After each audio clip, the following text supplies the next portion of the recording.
cigarette on my teeth, and she's an actress. But she ain't got no need. She's got money from her parents in a trust fund back east. Great stuff. 303. You remember those guys, right? White rappers. Not really rap. I don't know what to call it. Scene kids. Really fun stuff. Really fun. Great music. I listened to a little of that today. Cobra Starship. All of that music of the late aughts, 2009, 10, 11. You know, back when pop culture was still fun and not so fucking whiny. Stop complaining, please. Just live your life. You know, there's two kinds of people in the world. The kind of people that want to be left alone, and then the people who won't leave them alone. You can probably guess which one I am. Yeah, that's right. Leave me the fuck alone.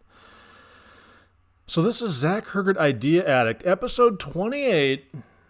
We're rounding. We're almost to 30. I need to pick up the pace a little bit because I realized today that I haven't done one of these in exactly 29 days. Really sad. Letting you down out there. I don't want to let you down. Not in this time of need. This time of great fear. There's just so much going on. There's rumors there might be riots in Omaha tonight. You know, it's time for the cops to just go out and tune up some of these rioters, in my opinion. It's getting ridiculous. Yeah, because now it's like, well, they're like, oh, we'll protest any place, any time, is what some girl said online. The question is, what are you protesting? For those of you who don't know what happened, look, I'm not going to go way into it. This isn't a political thing.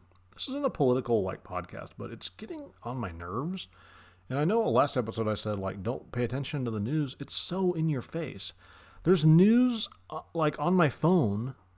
There's a news section on my phone that I can't remove. It's fucking irritating. It's so in your face. Anyway, Zach Hergert, Idea Addict, broadcasting live on tape across the fruited plain. My birthday's coming up, and you know what I'd like for my birthday? I'd like for you to share the show. Share it, respect it, cherish it. Sit down, gather around the old radio, and listen to Zach Hergert, Idea Addict. Yeah, I'm a little rusty. Haven't done it in 29 days. Do I still have it? I think I still got it. I think I still got it in spades. But I guess we'll find out. If this one shits the bed, I might have to shut the whole thing down. No, I like doing it too much. It helps me collect my thoughts, I think. Something. I don't know. It's therapeutic. You know, I come down to this room to record it, and it's freezing down here, and by the time I walk out, I'm covered in sweat. Super healthy. Too healthy. So speaking of being healthy, I went on a diet. I'm too fat. It's getting ridiculous. I'm getting really fat. I can't look at pictures of myself anymore. It's just morbidly obese. So I found this diet in Omaha. You go to a doctor. He gives you these pills that don't make you hungry, and you just starve yourself into shape. It's phenomenal. I've been on it a week. I lost 12 pounds. It's probably meth, but whatever. Whatever works. As long as I can get to my goal weight. Here's my problem was I stopped chewing tobacco, and the next day I weighed 20 pounds more. That ain't good. I also like to eat horrible food. I like to smash an entire pizza and then half a thing of ice cream a night. That's makes me feel good. Anyway, so I'm on the diet. I'm very dedicated. I'm eating about a handful of grapes a day. So I'm feeling good. The drugs are really helping. I was thinking back to when was I the best shape? What was I doing? And I was when I was in the best shape of my life, I was in college. I was working at U-Haul, so I was gainfully employed. It was the summer, and I was working out twice a day. I mean, that's anyone can do that, right? And then I was all I was doing was cortisol blockers after I did a cyclotren. All I was doing was steroids, and I looked great. Yeah, that's how it works. That's all I was doing was steroids.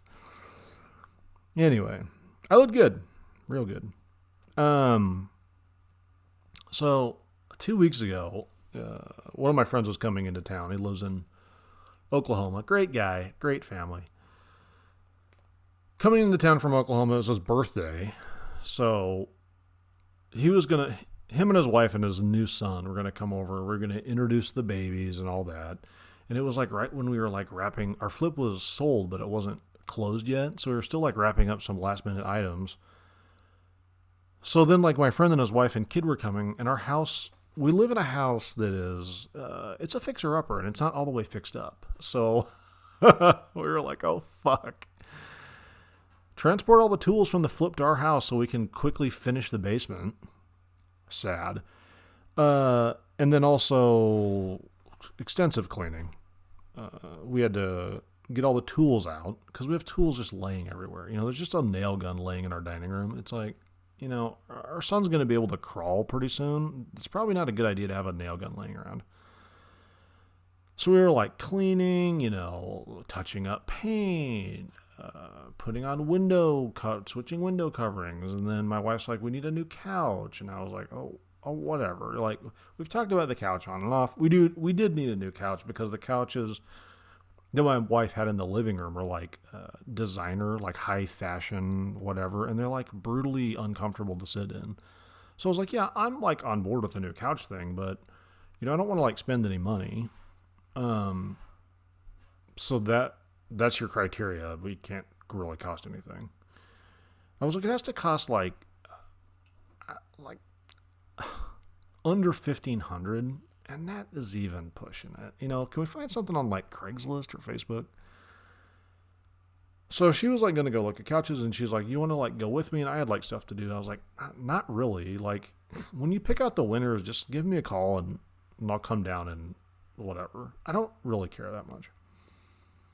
So she picked the winner out. I like went down there, and there was a couch shortage because of COVID-19. A fucking couch shortage. Are you kidding me? So they were like, well, the couch, you can order it today and it'll be here in January. In January? Okay. Can you just clear the workers out of the plant that makes the couches, the ones that have died of COVID-19, take them off the sewing machine and replace them, please? That's unacceptable. 4 months to make a couch?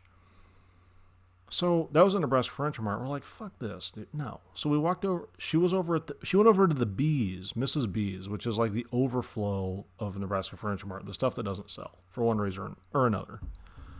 So she went over there and she like found one. So I went down there to take a look at it. We were sitting on it. She was getting ready to order it. The baby shit himself. He was freaking out. So I took him home. Got home, she came home and she was like, well, the good news is it cost under our budget, which is good. The other thing is it's available now, so we can like pick it up like tomorrow or the next day or next week.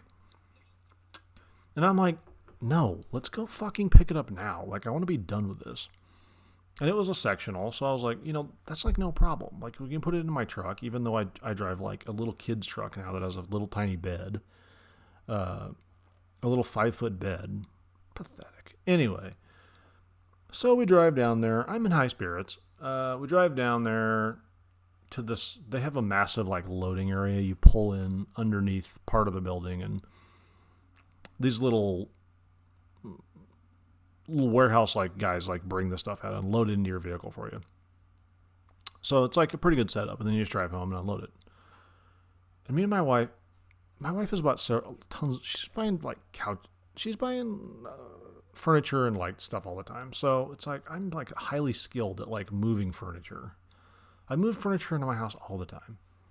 So I was like, this is not a big deal. Like, let's just go get it. We'll do it tonight. It'll be done. We can all move on with our lives. We're going to be happier. So great. We go down there. They bring it out. It's like 3 gigantic pieces. And I was like, I thought this was like 2 just sections, like 2 legs of the L. Oh no, 3 gigantic pieces. So the guys like get in the back of my truck. They start like working on it. And I was like, that looks like too much stuff. Like, I was like, I'm going to get out and see if it's possible. Is it even possible for them to load it up? If not, we can just come back because we only live like, 10 blocks away. So I get my mask on. Got to wear a fucking mask outside to talk to the guys loading your truck up.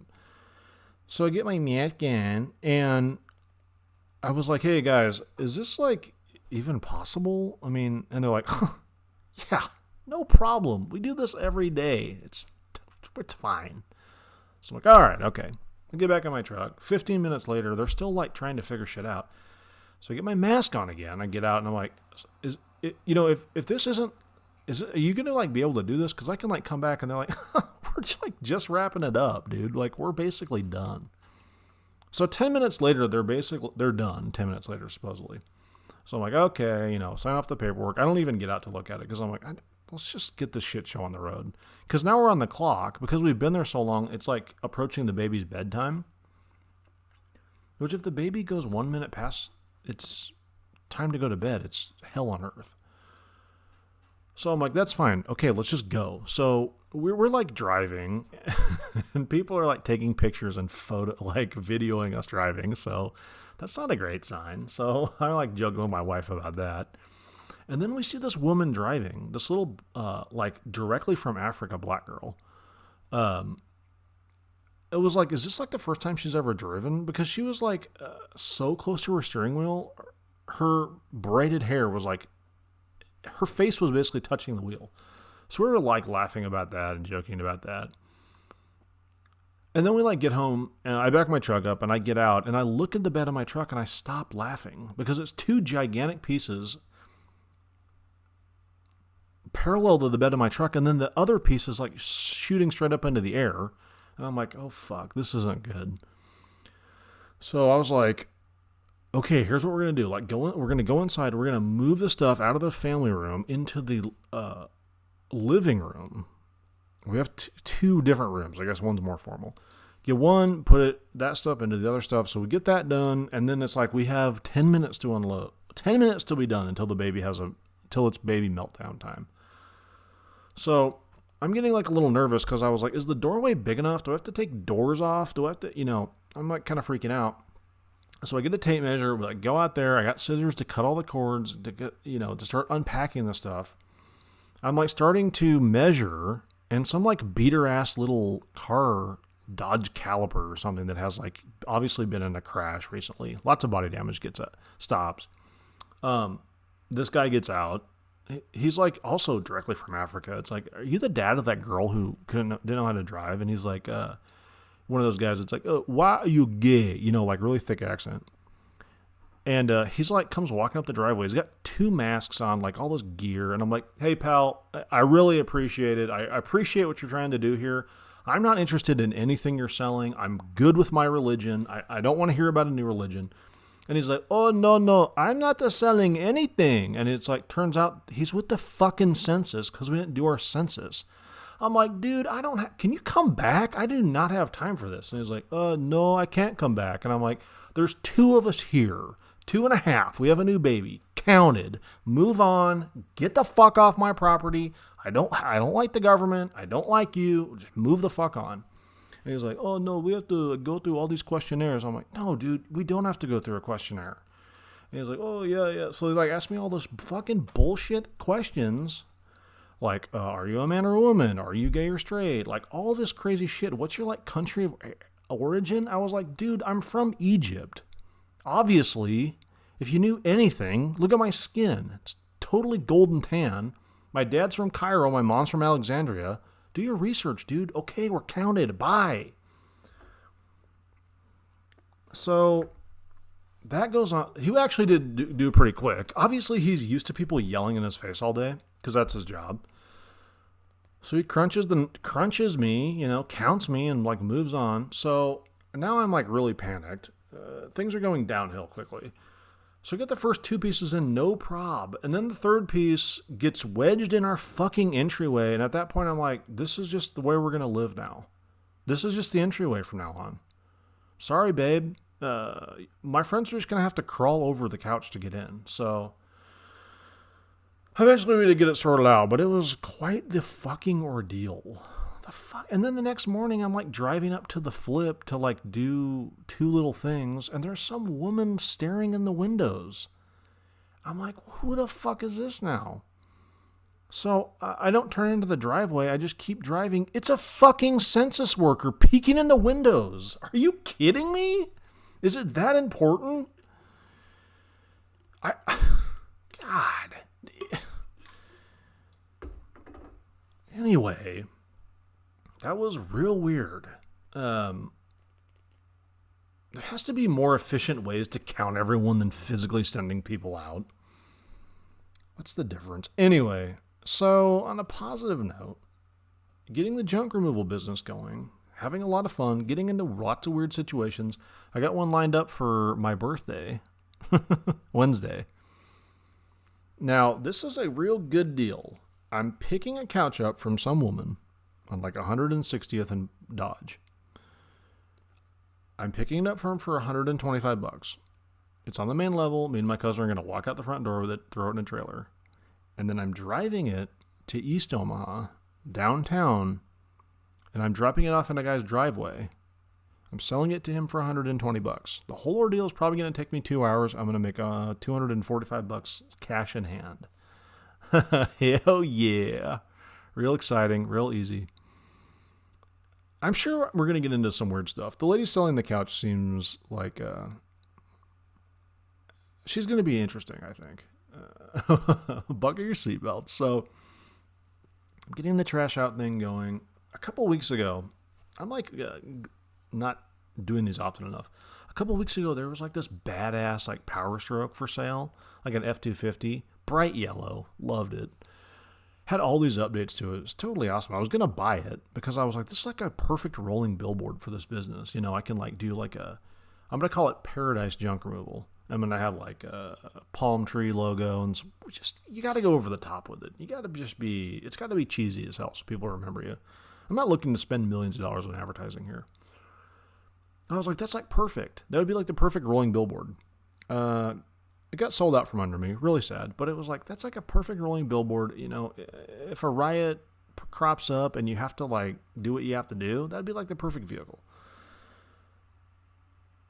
So like setting all the stuff up, doing this like little junk removal on the side, you know, kind of getting back in the swing of things. It's like, I'm reminded of a lot, you know, it's like stirring up old memories of the trash out business I used to have, my property preservation business. And if you're new to the show, if you haven't heard of that, about the property preservation business, basically what it is banks and other things like that, during all the foreclosures, they needed to hire people to like maintain these properties from the time that the people moved out or were evicted up until the time they sold. So the banks would hire these like large contracting businesses, like these they're called prime contractors. So one of the biggest ones is called Safeguard, or I don't even know if it's around anymore. But so they do like mortgage, field service, property preservation. They also do like they were like the main government contractor for like Katrina. So they had like all the government contracts to like rebuild everything and like get the city like back online. But they like don't actually do anything. They subcontract all that stuff out. So they hire people like me to go to these houses, secure them, make sure that the windows aren't smashed out, board them up if they are, mow the grass, make sure that there isn't graffiti, make sure there's not people squatting, you know, make sure the pipes don't freeze, make sure the property isn't, you know, become damaged or whatever. And then once the people are actually foreclosed on, then we would like clean all the stuff out, get it ready for like sale. So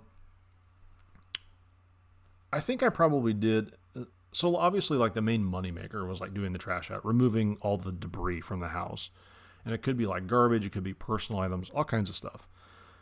And I think probably, I did it for 5 years. I probably did, I don't even know how many trash outs I did. Probably like 300 to 400. But there's like a couple that like really stick out in my mind that I'm probably always going to remember. And I definitely want to like share these gems with you.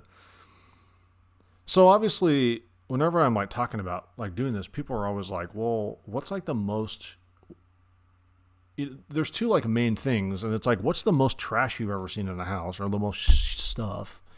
And the other one is like, what's the nastiest house you've ever been in? So the most stuff, it's like kind of a toss up. I think the most stuff that I ever actually like physically saw was, there was a house that was up on almost to Florence in North Omaha, on North It was on, I think, North 31st Street, kind of across from Miller Park, behind like an old church, a big Catholic church up there. And that was like the second or third trash out I ever did. And somehow I conned my friend John into helping me. I think he was like about to go into the like basic training, or he just got back from the Air Force. I don't like really remember. He's between jobs maybe. I conned him into like helping me. And that place had like a lot of stuff in it. That place probably had 80 cubic yards of stuff. So when you're doing a trash out or anything like that, you measure everything in cubic yards. 1 cubic yard is 3 feet by 3 feet by 3 feet, or approximately the size of a clothes dryer, like a standard clothes dryer. So this thing, I think I got 2 40-yard dumpsters and a 20-yard dumpster. So it was like just shy, I think, of like 100 cubic yards of stuff. I think. Now, I'm saying I think because like that was the second one I did, so I'm not exactly sure if we like did it correctly. And then the other ones I did after that, once I like wised up, because like 40-yard dumpsters cost like $500 or $600. So once I like wised up and I started doing other houses that had tons of stuff, I would get like a U-Haul truck and then like fill the entire back of the U-Haul. And then just take it to the dump. So I didn't exactly always know how many like cubic yards I was like removing, because then I was getting charged. Then I was just charging like the max that I could get from the banks. And I wasn't keeping track of how many cubic yards because I was paying per ton at the dump. So it was a little bit different. But I think that the house on North 31st was one of the worst, because the people didn't actually get like foreclosed on. The 2 people passed away that lived there. It was an elderly couple. And they were like hoarders. So every room was like totally full of stuff. Full of furniture, full of clothes, full of like newspapers, full of mail. A lot of people that hoard, like they collect all of their mail over like decades. So there's tons and tons of mail. So it's a pain in the ass because you have to like shovel that stuff up with like snow shovels into like trash cans or bags and carry it out. So it takes a long time. And this house was like a 3-bedroom, 2-bath ranch with like a walkout basement that was finished, and every room was totally full. It took me and John and my sister. She kind of helped us out once we got it like degrossed. It was also full of like food. The pantry, the cupboards, the fridge, everything was totally full. The people, I'm not exactly sure what happened to them. The neighbors in that area weren't exactly like coming to like greet us or chat with us. So I'm not exactly sure what happened to the people, but there was like, food out and everything, and there had been like mice and shit in there. So once I kind of degrossed it, my sister helped us, but it took me and John and my sister like 6 days to do the whole thing. And I think like at the end, since I was like brand new to it, I like didn't really make any money. I think I made like, I don't know, $600 or $700. So that was probably the most that I've ever like done. I bought a flip like 6 months ago in Benson. It wasn't a foreclosure. The person that I bought, the lady that sold it, well, the family of the lady that sold it, the lady that lived there had some sort of dementia, and she was hoarding like really bad, and it was totally full. That was probably like 60 or 70 cubic yards of debris. I didn't do it. I hired it out by these guys who, by the way, like didn't do it very good. I mean, they sucked at it. I don't get it. It's like, take all the stuff and get it the fuck out, They left stuff in drawers, and it was a bad deal. I didn't want to, like, do it, though, because there had been lots of mice in that house, tons. So I wanted to be, like, tracking, like, there was shit on everything. Mouth shit. There had also been, I think, cockroaches in there. There's cockroach tracks. So I didn't want to, like, deal with that one with a brand new baby at home. Now, another insane one I went to, this was probably like, I was probably 2 years into like doing this, and some agent called me, and he's like, hey, I'm like getting a listing in North Omaha, and like I heard you're like the guy to like talk to for like getting trashing out houses. And I'm like, yeah, I'm the fucking guy. You got the right guy, pal. I'm like smoking a cigar in my office, which at the time my office was like my bedroom at my parents' house in the basement. I was like 26, real sad. Yeah, I'm like, yeah, I can like take a look at it. And he's like, yeah, I'll like meet you out there and you can like walk through it. So it actually was in a really horrible part of town, way up on like North JFK, which is north of downtown, like way up in this like really weird little neighborhood on the east side of the interstate. There was probably like a pretty like really nice like blue collar area at some point. Now it's not. It's just a fucking war zone. And this house was, I don't know what the situation was, but I like went in. The house wasn't very big, but there was tons of stuff. I mean, I could walk into the house. I could walk back to the kitchen. It was a 2-story, really old house. I could walk like back to the kitchen because there was a path there. In the living room, dining room, kitchen, there was stuff stacked up to the ceiling around the perimeters of the room. The middles of the room, there was still stuff stacked up, but not all the way to the ceiling. I went upstairs. I could get in the halls. I couldn't get in the bedrooms. Some of them were like kind of cracked open where I could see in. One bedroom on the back, there was so much stuff in front of the door and the back of the door. I like climbed up on top of the stuff, and I was just there was maybe like 2 feet of the door that I could like peek through. Peek through, like that back bedroom's totally full, almost up to the ceiling. So that was like a pretty crazy one. The other thing that was weird about that house is there was a bunch of mannequins in there in the, I just remembered another fucking weird story. Okay. So there was like mannequins in one of those like rooms and like a bunch of jewelry. It like must have been like a woman's room. So like the mannequin, it was really weird. So that was like a really weird one. But speaking of mannequins, so one time I went into this house and the bank wanted to bid for me to like do, I also did mold remediation, and this house was totally covered in mold. The pipes had burst in the walls and it had gone. No one had been in there for a long time. So the entire house was like full of mold. So the power was off. It was still full of stuff. It was in not like a bad neighborhood, but not like a great neighborhood at the time. The neighborhood is actually decent now. I actually lived in that neighborhood, but it was like pretty weird. And then the other thing is like that house wasn't, the bank hadn't actually foreclosed on the people. So it was in like limbo, like zombie status. No one lived there, obviously. But like I couldn't use the front door. You had to use like a back door with a key on, you know. So it was kind of weird because it was like the borrowers could like come at any moment. So I had to go in there and like take some measurements for like this mold remediation. So, you know, I get my like, mask on, which that is actually a time you should be wearing a mask because when you're in a house that's all the walls are black with mold. So I get in there, there's no power on, you know, it's like not dark out yet, but it's like dusk because I'm trying to like fit this into the end of my day because it's only like a mile away from my house. So I'm like walking in this house and I go in through the back door of the basement and then I like go upstairs and I'm walking through like the living room and like kitchen and like down the hall. I like look and you can see down the hall into like a bedroom and you can see into the bedroom and there's a mirror on the wall and the mirror's casting a reflection of a bed and there's a hand on the bed. And I'm like, what the fuck is that? I was like, hello? You know, like, is there somebody back there? So, one thing I always say is like, announce like who I was. And then I was like, I have like a dog with me. Like I have a guard dog, or I would like come up with something on the fly. You got to use your brain.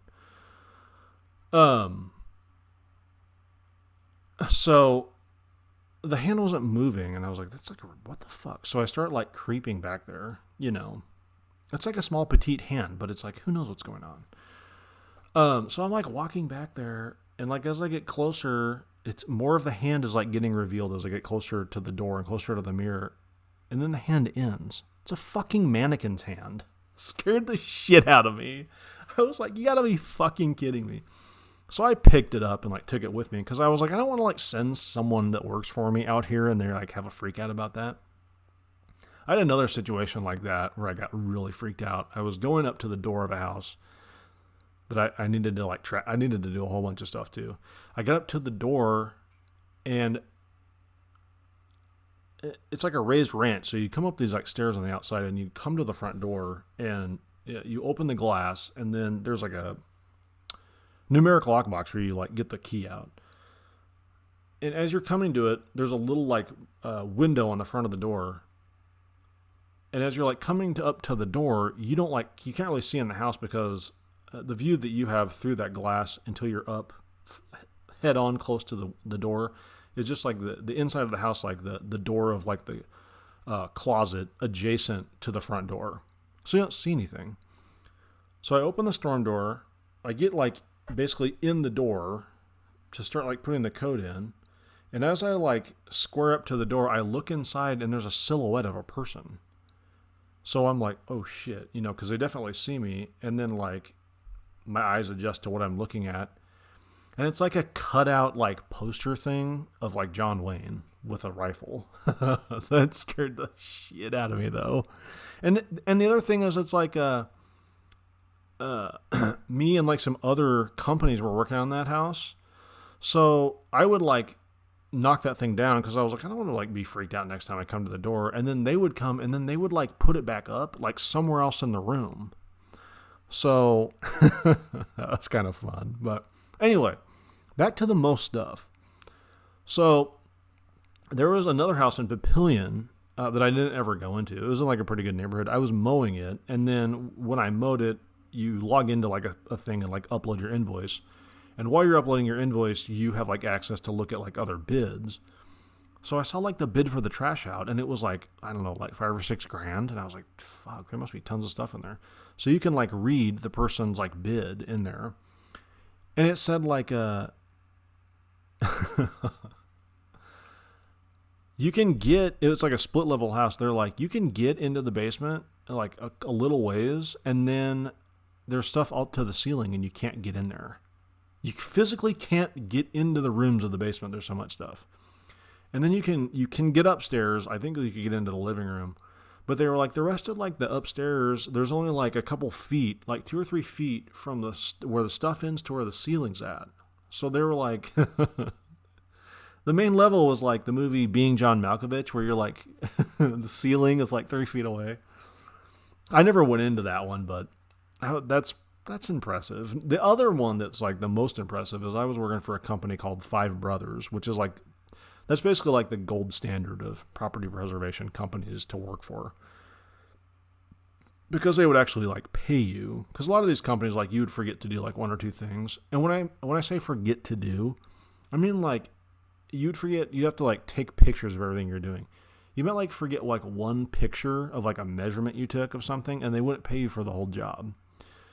So that gets tiring. But this company, Five Brothers, would. And then they would also like get your stuff approved. So like they would say, can you give us a bid for this? And then like you and maybe 1 or 2 other people would go bid it, companies. And someone would actually like do it. Some of these other companies you'd be like on wild goose chases doing bids and you never get any jobs. So this company called me. I'd already been doing like quite a bit of work for them in Omaha and like tons of work for them in Lincoln. And they were like, hey, we'll pay you like a trip charge to go look at this house. It's in Sioux City, outside of Sioux City. And they were like, we need like a 5th opinion on like the cost to do like a trash out. And I was like, really? And they're like, yeah, we're getting like bids that say that there's over 200 cubic yards of stuff. And I was like, oh my God. And they're like, yeah, people are saying between like 200 and 250. 200 or 250 cubic yards of stuff, that's a ton of stuff.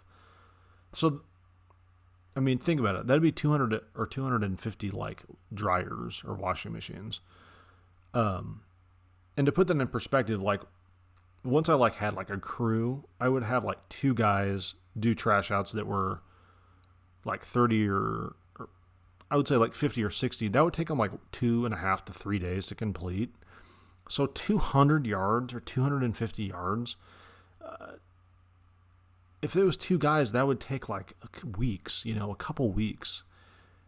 And then the other thing is like the logistics of that, because you'd have to have like a bunch of people. You'd have to like have a bunch of dumpsters or a bunch of trucks. It would be a nightmare that big. So I was like, yeah, I'll like definitely take a look at it because it's like really interesting. And I was like, what is it? Like, is it like a big house that's just totally packed? And they're like, it's a farm. So they're like, it's a farmhouse that's totally packed. And they're like, it's a bunch of outbuildings and like machine shops that are totally packed and like totally packed with like farm stuff. So stuff that's expensive to move because it's heavy. Or like difficult. Like you'd have to have special, like you might have to have like cranes to get stuff on to trailers and shit like that. It's really insane. I never got a chance to look at it because they ended up selling my business before I went there. But so the other thing, obviously, is what's like the nastiest, most disgusting house you've ever been in? Well, there's a couple disgusting houses I was in. And there was a couple disgusting houses that were so bad I sent other people. I didn't even go to them. So whenever I think about like the grossest house, one like always sticks with me, and I think it's on Sunrise Drive or Sunrise Boulevard or something. It's kind of in South Omaha, where South Omaha like meets Bellevue, and it's like 2 houses in from like the main street, and it's at the bottom of a long hill that goes. The hill probably goes like a couple blocks, and then the street at the end of this block is the bottom of the hill. So this house is 2 houses in from the bottom of the hill. Now, if you don't know anything about buying houses or real estate, you don't buy the house at the very bottom of the hill, especially not if it's at the bottom of the hill of several blocks, because water flows downhill and so does shit. So this house had backed up sewage in the basement several times. Now, they wanted me to go in the basement, clean everything out, all the stuff, and then remove all of the drywall and any like bad studs because the basement was framed. That's fine. Now, it was sewage that had like backed up and like obviously gray water and stuff. But the thing was, like, it was January, February, so everything was like frozen, so it didn't smell, and you weren't like getting it on you really, because all the shit, all the walls and stuff were frozen. So it really wasn't like that big of a deal. It didn't smell or anything. It hadn't been wet down there in a long time. It was just moldy. So me and another guy were doing that. It was completely miserable because you had to like take down these waterlogged walls of drywall and then like bring them upstairs and out to the garage, outside to like a dumpster. So it was really gross, and there's no power there. And that's a common. There's never any power at any of these houses for the most part. So I had a generator outside running power to the inside. So it was a hassle. We were like cleaning this stuff out. We had to get rid of all like the personal property that was there. And in the basement there was like a girl's room, like a teenage girl's room or something like that. You could tell by this stuff. And there was a bed. So me and this other kid were like, grab the mattress. To take the mattress out, we like lift the mattress up, and under the mattress is like tons of this filthy porn magazines, like Hustler, like full penetration. So that was pretty fucked up. The other fucked up thing was, we were doing all this, and me and him like came outside. He smoked, so we like went up outside for like a smoke break or whatever. And we were like standing there, and there was like a school, a couple like up the street a little bit, and so there was like a lot of people like coming and going, and like a truck pulls in the driveway, and we're both like, what the fuck? Does this guy just like think he's gonna park here to pick his kids up? So eventually the guy gets out and he's like, hey, like, I'm not trying to like hassle you guys or anything, but like I'm the former owner, and I'm looking for my social security card. Have you guys seen a social security card inside? And I'm like, what? No, like, no, dude. And he's like, well, can I like come in and look at it? And I'm like, I don't care. Like, what? So fucking weird. I'm like, get out of here, dude.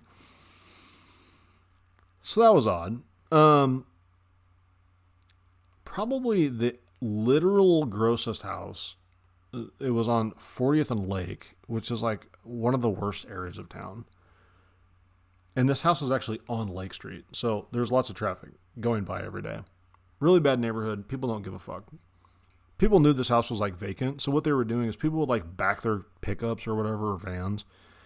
They would back up in the front yard and just like unload shit into the front yard. So there's a big pile of stuff in the front yard. It was like grass clippings, like limbs, like tires, anything the trash wouldn't, like a part of a couch. So anything the trash wouldn't take, people up there were just dumping the yard of this house. So the bank was like, can you give us a bid in like whatever. So I didn't want to like do the bid. They were like, give us a bid for the inside, the outside stuff, and like while you're there, give us a bid for the inside. Clean the inside out. And I was like, I don't want to fucking go down there. And at the time I had this guy working for me. And he was like, he fit into that neighborhood real well. He was like part Filipino and like part Mexican or Filipino. I don't know what he was. He had like a neck tattoo. He fit in there. So I was like, why don't you go down there and check it out? No one's going to hassle you. So we went down there, checked out the stuff in the front yard. And then he was like, oh, then I went in the backyard, and the people like next door are like working on junk cars in the backyard. And there's like a weight set and a bunch of people like working out in the backyard. Really weird. And then he's like, so then I go in and I get in like 5 or 6 feet, and he's like, the floor's moving. And he's like, there's so many fleas. I went outside and I tucked my sweatpants. Wear sweatpants every day. Great guy.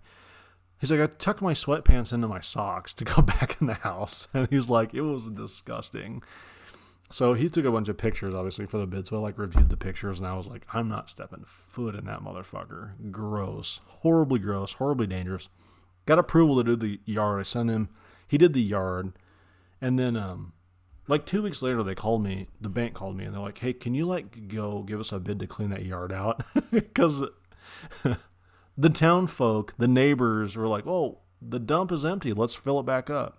So it was like filled back up to worse than it was at the beginning. So that's what's up. So that was probably the grossest one. Another gross one was 5 brothers was like, hey, can you like go... I don't remember exactly what it was, but part of it is I had to like bring heaters into like this house and de-thaw the plumbing, which is a fucking pain in the ass. And it was in Beatrice, which Beatrice is like a nasty little town. I think it's south of Lincoln. It seems like it took forever to drive there. But we got there. It was me and the kid that I had clean out that front yard. We'll call him Paul. So me and Paul get there, and it's like a fucking like trailer on block, like a trailer on a foundation, but the foundation's like caving in. So I like go inside, and it's like the floors are like really fun housey, which that happens to trailers if they're not taken care of. It gets really, really rolly. So then I like go in the basement. It has a full basement. So I'm like, this isn't good. So the basement walls are like basically crumbling. A couple of them are like at like 10 or 12 degree like leaning in. And another one is like partially crumbled, and it's leaning in like probably 20 or 30 degrees. And you can see outside. And the place was horribly disgusting. It felt structurally unsound. Then the other thing was there was tons of snakes in the basement. There was tons of like huge snake skins. So there was obviously like bull snakes down there. It was gross. Just disgusting. Because it was like a trailer. It was like around other like kind of trailer areas. So that wasn't good. The other thing, speaking of being creeped out, the other worst, the thing that I hated worst about doing that business, which is great about the junk removal, I'll never have to do this, is I had to do occupancy checks. So an occupancy check is, not all of these houses, like I said, the people hadn't been foreclosed on all these houses. But a lot of times what will happen is people will get like so far behind on their mortgage or whatever that they'll walk away. And they'll say like, well, I'm just going to like walk away from the house, leave the keys inside, go get an apartment, just move on or whatever. Well, from the time someone stops making a payment till the time the bank can actually foreclose on you can be up to, I think in Nebraska it can be up to like 12 months if you don't do anything. Now you can stretch it out. You can try to stall it out and really drag it out. In California, I think you could go 3 years in some cases. And that would be like that would be like a pretty short timeline. So it could be like expedite. Well, anyway, so it's about like a year, give or take. But the banks didn't have to. The banks didn't have to start foreclosing. And so some people, I was around some houses that I started like mowing in 2009, and they didn't ever like go up for sale until like 2015. So that's 6 years. So you don't like never like really know with foreclosures how long they've been like totally vacant. So I had to do occupancy checks. So if the mortgager wasn't paying, the bank was like, well, we still have to. The bank and the insurance company still if the homeowners weren't doing it, the bank and the insurance company were like on the hook. Like the homeowners insurance company were on the hook. So they would like send you out and say like, see if anyone's living here, and if no one's living there, mow the lawn and change one of the locks on the door so you can get in and out of the house, so you can turn the water off so the pipes don't burst, basically. So you'd have to go like up to a house and like see if anyone lived there. Now, by the time someone like me is like showing up to your door, seeing if you were there or not with a truck full of shit, getting ready to drill your locks out, the people who have been contacted, they know they're behind. They know they're going to get foreclosed on. They've been contacted dozens of times. So the guy drilling your locks out, that's like, seems like the end of the road, obviously. So I didn't like that because I'm like, I don't want to get my head blown off by somebody. I don't want to get assaulted because I knew other guys that did property preservation, or they were like agents, and they would have to do occupancy checks. And one guy got a gun pulled on him. Another guy got like a knife pulled on him. It was like pretty common. So I hated doing them. I was like I would try to be as careful as like humanly possible because like I don't want to get shot over this shit. So what I would do is I would get the order and I would stretch it out, and I would get the order maybe on like Monday, and then Monday night I would drive by the house at night to see if there are any lights on. That's a dead giveaway, obviously. I would check the trash. I would check the water meter. I would do everything I could because I was like, I don't need that, And then sometimes too, like you would get like an order for like a reoccurring lawn mowing, and you'd get there and you'd start mowing and someone would come out. I didn't like that either, because then I would be like, oh, I got the wrong address, and I'd just leave. That was easier than like I'm drilling out the lock of your front door and you open it up, So there was a couple of times where it got real dicey. So obviously the scariest properties to go to, in my opinion, weren't like the houses in bad neighborhoods. They were the houses like out in the country where it was like someone's fucking family farm, because those people aren't just going to leave for the most part, That's like they're living. They're going to do everything they can to stay. So, or any like rural properties I didn't like, because they could see you coming a mile away. And then I couldn't be like, oh, I got the wrong address, So I didn't like them. So one time, me and my cousin was working for me. We were like out mowing, and in like a small town where I had a bunch of lawns to mow. And then a company called me and they're like, hey, can you like go look at this property and give us a bid to like mow it? Now these stupid fucking companies would be like, give us a bid to mow this property, and you'd be like, that's a farm. Like mow the whole thing? And they're like, yeah. Oh, okay, like well, it's like 300 acres. Like, how many acres do you want mowed? And they'd be like, just like immediately around the house. So like, you're like, okay, like 10 acres? And like, yeah, that's fine. But like, it was worth doing because sometimes they'd be like, you'd submit some ridiculous bid and be like, yeah, I can like mow the yard, quote. Yeah, I could do it for like $5,000. And they'd be like, well, could you do it for like 2,500? And you'd be like, yeah, I could probably figure it out for 2,500. And then you just fucking hire the neighbor to come over with his like John Deere 4020 with like a 16 or 18 foot like mowing deck. And then I did that a couple times. It took the neighbor like an hour to mow it. You give him $500 cash, and then you get $2,000 to stand around. So it was worth doing. So I was like, yeah, I'll go like check this place out. So we're like pulling up to this place. It's probably like, the house is like surrounded by tall pine trees, thick pine trees, so you can't see in there. And there's a circle drive. The house is like on the corner of two gravel roads. There's a long circle drive that reaches back, that goes back pretty far. So the house is off the road, off the corner of that intersection, maybe like 150 yards, which that's good, because then if I drive in there and there's fucking people there, I can go and hopefully get far enough away from me and know that they're not going to like want to chase me. So like I pull in, doesn't look like anyone's around. It's like a fucking old ass scary farmhouse. Tons of stuff laying around. Tons of implements like just setting out. Feeders, watering stuff. Tons of outbuildings, which I don't like that either. The house is bad enough. I don't need to think that there's people in outbuildings. So I told my cousin, I was like, just like really keep an eye out, because there could be somebody, the grass is like, it's not even grass anymore. It's just prairie, It's just prairie. So someone could be like 10 feet in front of you, just kneeling down in this, because the grass is like 4 or 5 feet tall and it's thick. Or somebody could be like, there could be 5 people out there you wouldn't know.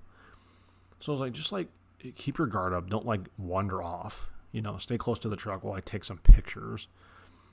So we're like walking around, and it's just like really creepy because it's just like there's stuff everywhere. I was like, we can't mow this. There's shit everywhere in the yard. If you brought a mower out here, even like something with like centrifugal blades, it's gonna bust the blades. So I was like, fuck, I gotta like take pictures of all this shit in the lawn so I can give them like a separate bid for like cleaning the lawn, all the stuff out.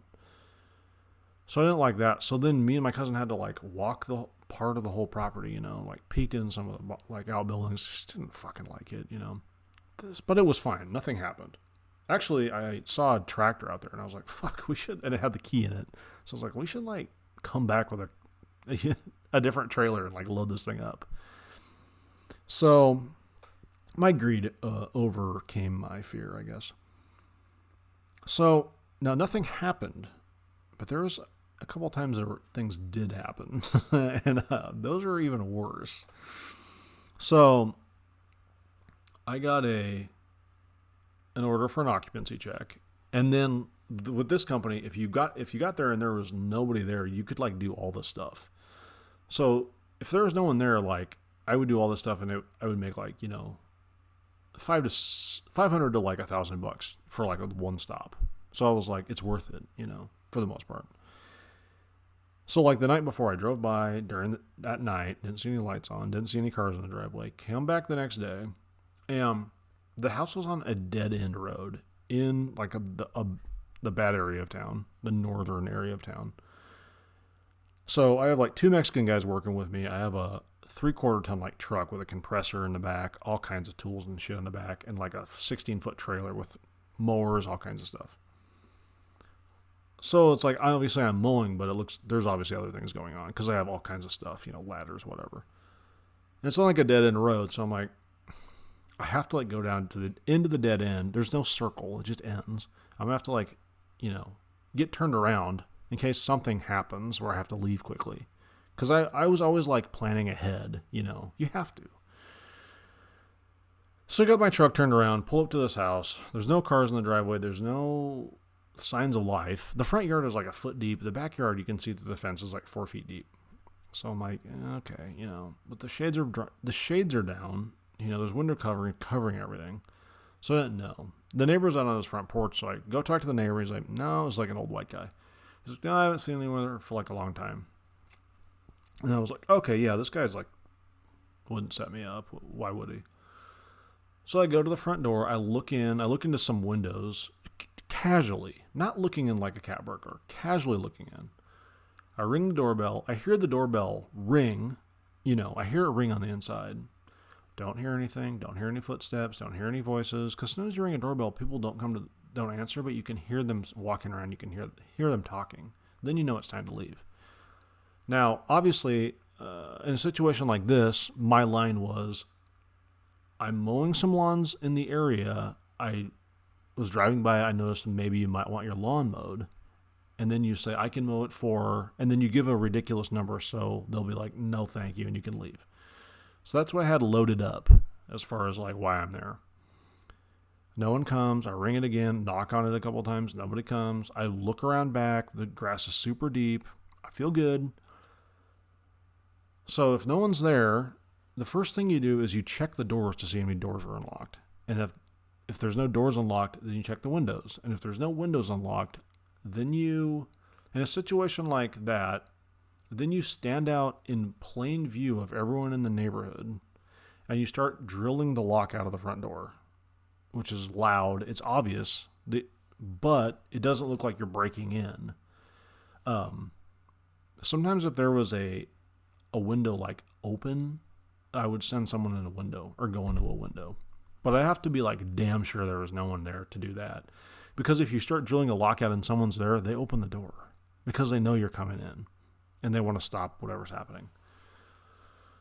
So I try the front door. The front door's not locked. I look around back. I don't really see anything. It's a raised ranch, so I like walk down and I was like, well, I'll like try this one. So I like try the door in the basement and it's open. So I take 2 steps in. It's pitch black dark in there.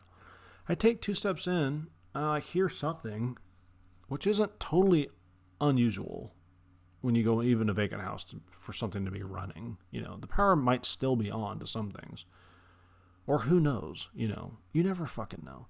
So I walk in, I can kind of hear something running. My eyes adjust, and I'm like staring at a washer and a dryer running. And washers and dryers don't run in vacant houses. So there's obviously someone there, and I'm like, oh, fuck. So I'm like, hello? And someone's like, hello? And I'm like, oh, sorry, I got the wrong house. And they're like, what? And I'm like, oh, I was supposed to like come like snake a drain at 5612 North blah blah blah Avenue.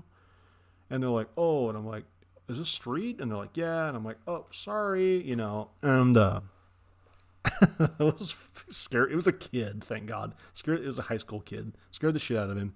Some woman came running downstairs screaming. She obviously knew what was going on.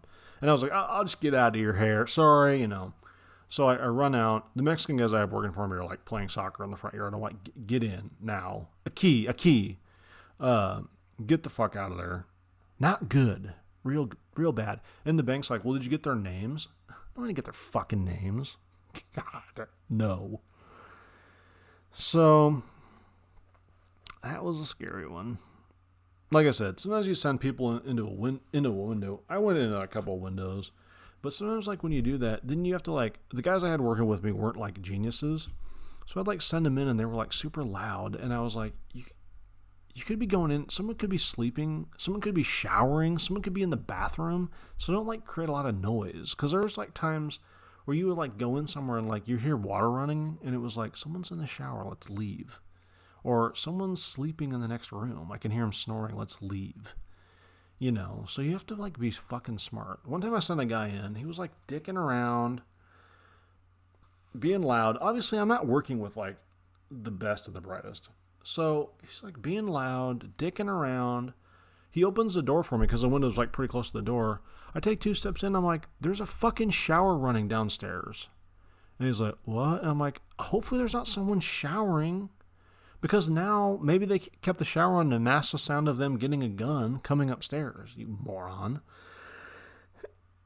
So, I had a lot of fun with the foreclosure business. It was irritating, though, because you had to deal with a lot of big companies.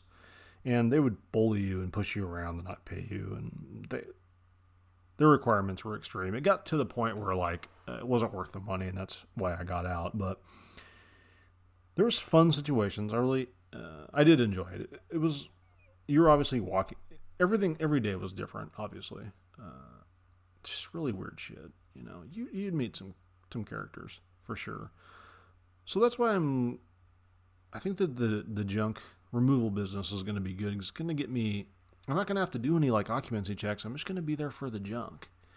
And one thing that people are missing when I talk to them about this, like, you know, my wife's kind of on board, but not really. And what she's kind of like missing is the fact that a lot of times the junk is actually like worth something. So kind of like the couch pickup I'm doing this week. So anyway, I'm just excited. I think it's gonna be a lot of fun. I know that I'm gonna have a lot of fun doing it. So I think I was thinking about maybe like doing junk removal and then moving, maybe. I don't know. That's because like the lady picking the couch up from was like, well, could you like go pick a couch up for me in Council Bluffs? Because she bought like a couch set somewhere in Iowa, and they're like, well, we can deliver it. She paid for it and paid for the delivery and everything, and they're like, we can deliver it to the border of Iowa. So that's not good. So she's like, I have to like pay someone to go to the like Council Bluffs and like get it and bring it to my house. So I've also seen a lot of things like on Thumbtack and stuff where people are like, I just need like one guy like needed like a mower and some like mower attachments for like a big mower brought from like down like a warehouse somewhere in downtown Omaha to like West Omaha. That's like pretty easy. So maybe I'll look into that. But I guess my ranting went a little long. I wanted to share some of those trash out foreclosure stories because I wanted to like remember them. I want to make sure I don't forget them. And I feel like the more, because I've done like I thought about this a lot before recording this. It's like the more I like talk about them and the more I remember of the stories, then that like spurs other memories, like the hand in the bed. I like totally forgot about that. But so I just wanted to share that with you. Hopefully you enjoyed it. If you enjoyed it, share it with a friend. Put it on Facebook. I am putting on these on YouTube. So if you have a friend that's said, hey, what's a good like YouTube channel or what's a good podcast, just shoot it out to them. Don't be scared. Don't be scared. So I'm going to wrap it up because this has gone on long enough. Hopefully you enjoyed it. I'm going to come back with you next week. I got some ideas, some good ideas, some ideas that I think are pretty valuable. One is vacation rentals, which I was going to talk about this week, but I went over with the other stuff. But there's definitely something there. I think a lot of people thought that COVID was going to kill vacation rentals, but I think it's actually going to help vacation rentals. So I'm going to sign off for now. Really appreciate you guys sticking around. Sorry it took me so long to get this one out of the gate. Preach.